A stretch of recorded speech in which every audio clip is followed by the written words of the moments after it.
Book Lover presents Alice's Adventures in Wonderland by Lewis Carroll. Chapter 1. Down the Rabbit Hole. Alice was beginning to get very tired of sitting by her sister on the bank and of having nothing to do. Once or twice she had peeped into the book her sister was reading, but it had no pictures or conversations in it. And what is the use of a book, thought Alice, without pictures or conversations?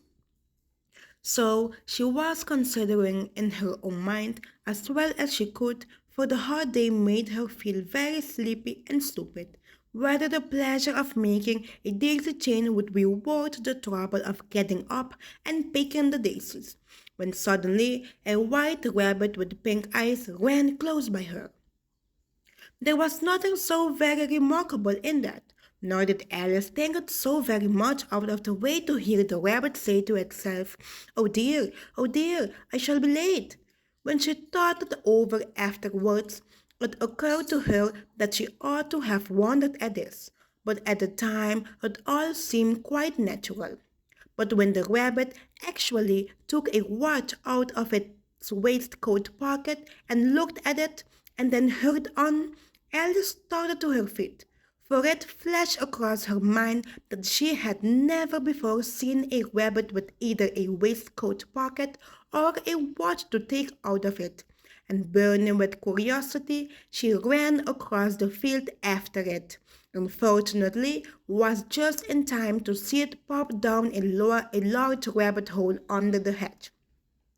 In another moment, down went Alice after it, never once considering how in the world she was to get out again. The rabbit hole went straight on like a tunnel for some way and then dipped suddenly down, so suddenly that Alice had not a moment to think about stopping herself before she found herself falling down a very deep well. Either the well was very deep or she fell very slowly, for she had plenty of time as she went down to look about her and to wonder what was going to happen next. First, she tried to look down and make out what she was coming to, but it was too dark to see anything. Then she looked at the sides of the well and noticed that they were filled with cupboards and bookshelves. Here and there she saw maps and pictures hung upon pegs. She took down a jar from one of the shelves as she passed. It was labeled orange marmalade, but to her great disappointment it was empty. She did not like to drop the jar for fear of killing somebody underneath, so managed to put it into one of the cupboards as she fell past it. Well, thought Alice to herself, after such a fall as this, I shall think nothing of tumbling downstairs. How brave they will all think me at home. Why, I wouldn't say anything about it, even if I fell off the top of the house, which was very likely to. Down, down, down. Would the fall never come to an end? I wonder how many miles I've fallen by this time, she said aloud. I must be getting somewhere near the center of the earth. Let me see. That would be 4,000 miles down, I think. For, you see, Alice had learned several things of the sort in her lessons in the schoolroom, and thought this was not a very good opportunity for showing off her knowledge, as there was no one to listen to her. Still, it was good practice to say it over. Yes, that's about the right distance. But then I wonder what the latitude or longitude I've got to. Alice had no idea what latitude or longitude either, but thought they were nice grand words to say. Presently she began again. I wonder if I shall fall right through the earth. How funny! It will seem to come out among the people that walk with their heads downward. The antipathies, I think. She was rather glad there was no one listening. This time it didn't sound at all the right word. But I shall have to ask them what the name of the country is, you know. Please, ma'am, is this New Zealand or Australia? and she tried to curtsy as she spoke. Fancy curtsying as you're falling through the air. Do you think you could manage it? And what an ignorant little girl she will think me for asking. No, it will never do to ask. Perhaps I shall see it written up somewhere. Down, down, down. There was nothing else to do. So Alice soon began talking again. Dinah, I will miss me very much tonight. I should think. Dinah was the cat. I hope they will remember me her saucer of milk at tea time. Dinah, my dear, I wish you were down here with me. There are no mice in the air, I'm afraid, but you might catch a bat, and that's very like a mouse, you know. But do cats eat bats? I wonder.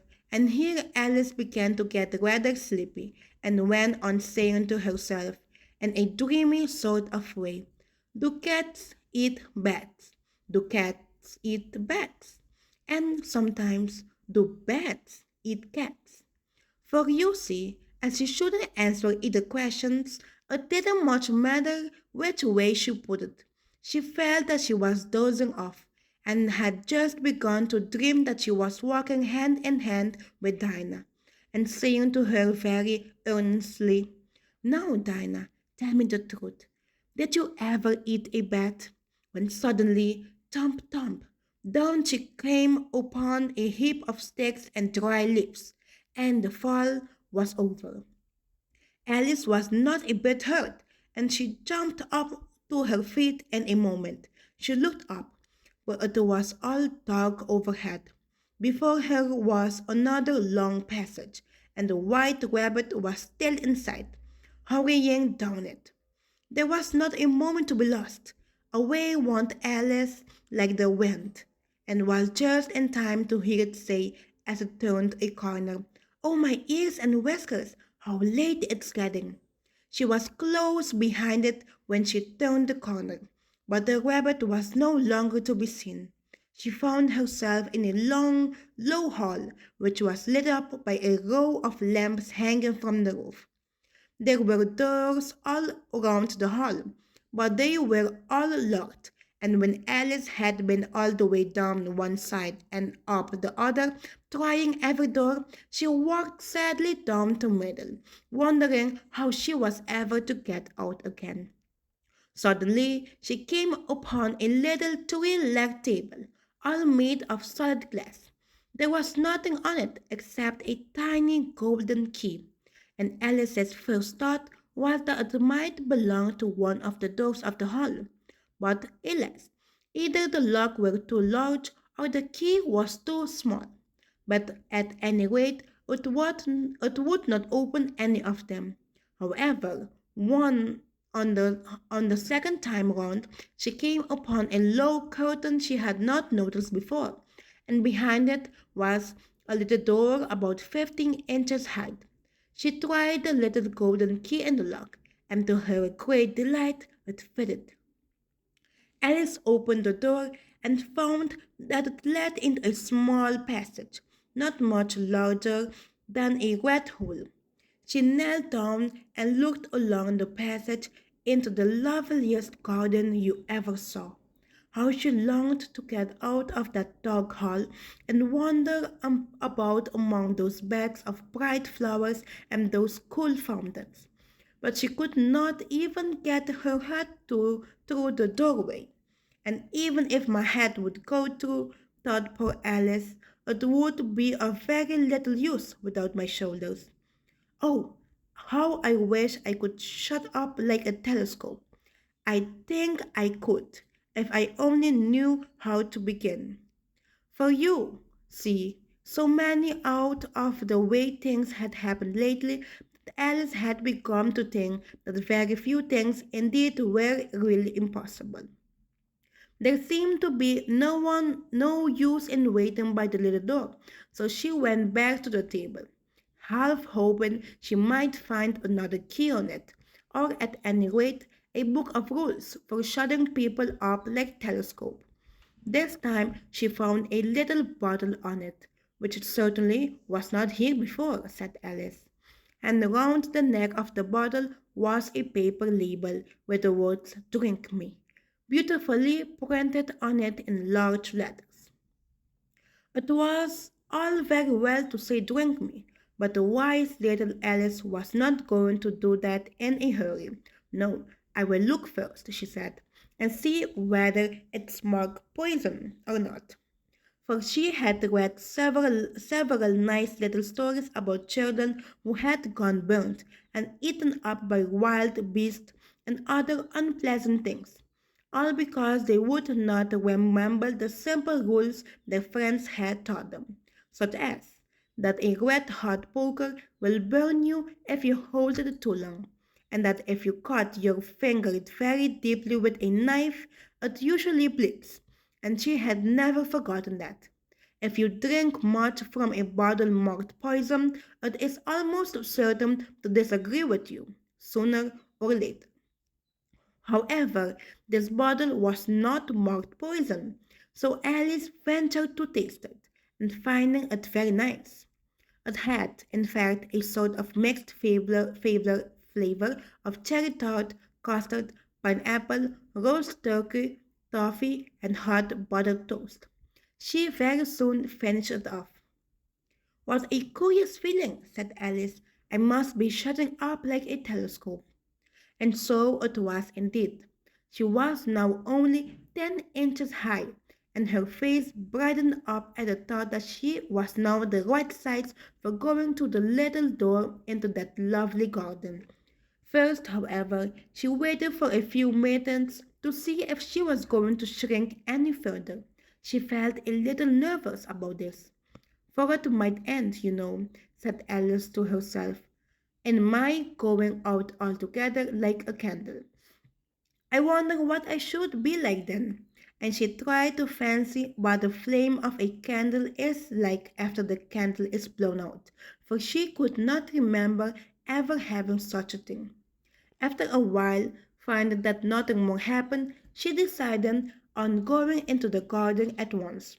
But alas for poor Alice! When she got the door open, she found she had forgotten the little golden key, and when she went back to the table for it, she found she could not possibly reach it.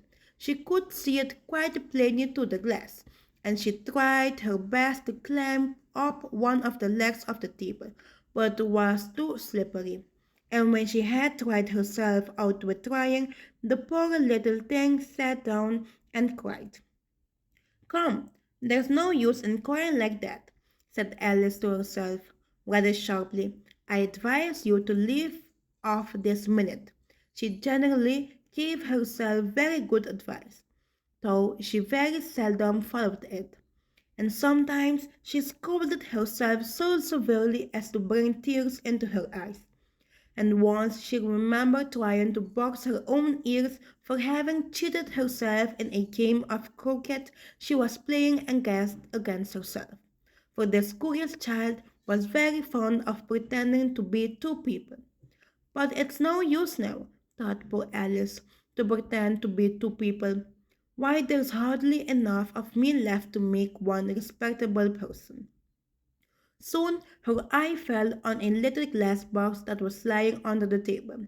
She opened it, and found in it a very small cake, in which the words "Eat me" were beautifully marked in currants. "Well, I will eat it," said Alice, "and if it makes me grow larger, I can reach the key, and if it makes me grow smaller, I can creep under the door.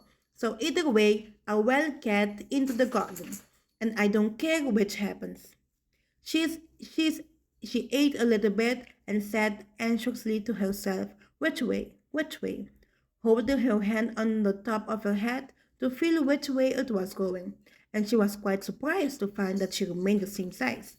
To be sure, this generally happens when one eats cake, but Alice had got so much into the way of expecting nothing but out of the way things to happen, that it seemed quite dull and stupid for life to go on in the common way. So she set to work, and very soon finished off the cake. Thank you for listening. See you in the next chapter.